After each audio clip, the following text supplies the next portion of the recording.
And welcome back. As you can see, continuing to work on the rudder, doing the preparation work, getting everything ready, getting the pieces out. Going to be doing some match drilling as I start to put the structure together, and then continue to deburr and get rid of sharp edges on all the parts and pieces here. So that was the rudder horn itself that I just set down, and what that was is the plans have you basically round off all the edges on the rudder horn, and it's a pretty solid piece of aluminum. For obvious reasons, it's where the cable's attached to the rudder for your foot controls, so it's pretty important piece for structural purposes. So yeah, it just has you round off the corners, again getting rid of sharp edges and whatnot from that aluminum piece. And now I'm starting to get ready to start attaching and assembling the skeleton of the rudder together. And just like the process for every other part, you'll find the pieces, line everything up. If there's excess material to be removed, make sure you get rid of the excess material, and then you go through and put it all together with clecos and get ready for match drilling. And then once that's all set up and lined up and you've completed all the match drilling, you take it apart again and do all the deburring and get rid of all the sharp edges. So it almost seems like you're building the airplane twice, because you'll assemble the skeleton pieces together and then do some things and then take it right back apart and do all the prep work and then put it all back together. So it's an interesting process. And especially on the larger pieces, I got to imagine that it can kind of be disheartening once you get to the point, okay, now I've got to take this back apart and start all over again. So here I'm working on some of the brackets that will attach to the rear spar here. I'm both working to cleco the bottom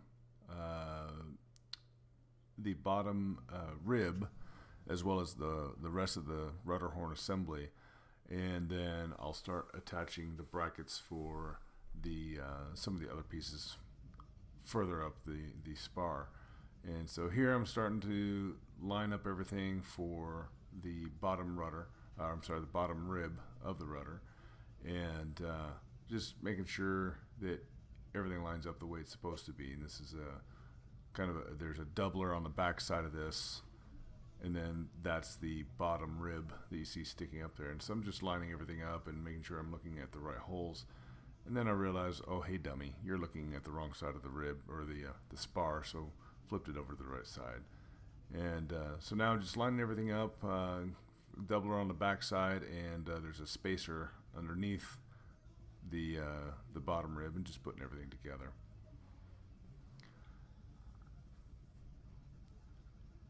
And so eventually at one point you'll have, there's the bottom rib there that you see me attaching to the spar, and at the very top there's a top rib that kind of caps everything off, and then right below that is a counterbalance rib that attaches to the front end of the spar, and that's where you'll put a lead weight to counterbalance the movement of the rudder. You have the same thing on the elevators, and then I believe the ailerons also have some kind of a counterweight. So basically any control surface has a counterbalance weight to it. And so you go through the process of attaching everything. And then also you'll attach the stiffeners and basically have the entire skeleton assembled and match drilled and all that before you attach the stiffeners to the skins.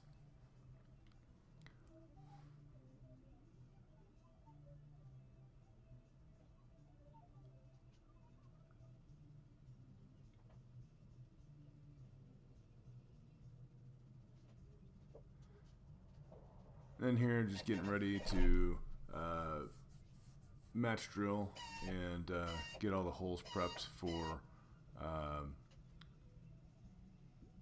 attaching some of the brackets and whatnot. And I believe these are the brackets for where the rudder attaches to the vertical stabilizer for the hinge assemblies.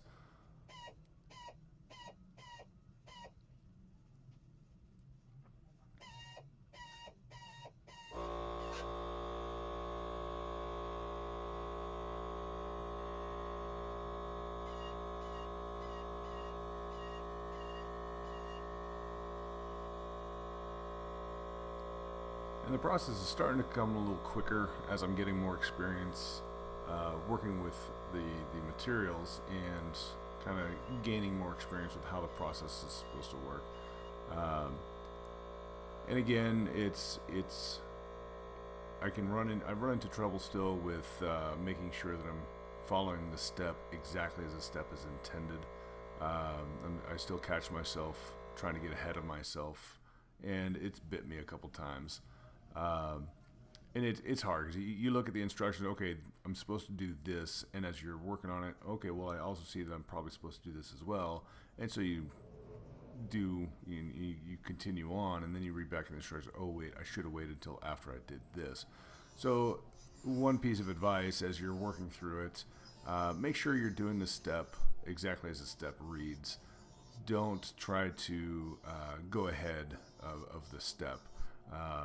In fact, there's a piece that I'm going to have to remove so I can get access to some of the rivet holes that I didn't realize were going to be obstructed when I attached the piece. So I've already riveted it. I've already put the rivets in for that piece, so I'm going to have to drill those out, and that can be an issue in all of itself, and that the risk you run in drilling out a rivet is that you make the hole wider, and so that you can't use a rivet to go back into that place. Well, you'd have to get a larger rivet.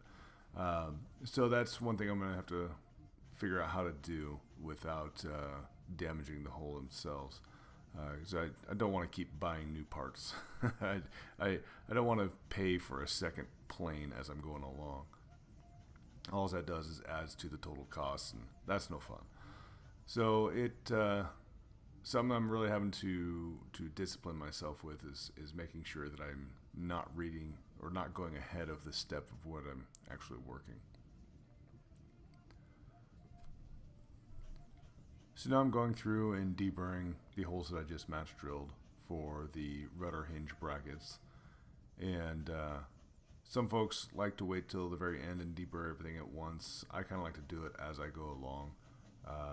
You can end up having long sessions of nothing but deburring if you wait till the very end to do everything. So I kind of like to break it up and not have those long deburring sessions, so to say.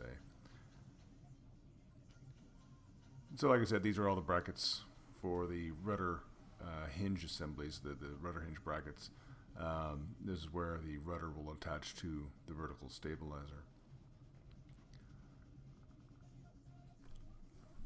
So now I'm getting the parts for the both the counterbalance weight rib that attaches to the front end of the spar at the top, and also the top rib itself that caps off the top of the rudder. And as you do with all the leading edges of the forward side of the ribs, you round it off so that way you can wrap the skin around and it doesn't crease the skin itself. And with that, I'm going to let this video run out. Again, I appreciate anyone that's watching these. It's not only for my entertainment to put these together, but hopefully for you to see a little bit of the process. So again, if you get a chance, click that like button. I appreciate it. It'll help me out, and hopefully we'll expose these videos to others as I continue to make the videos. Again, thanks for watching.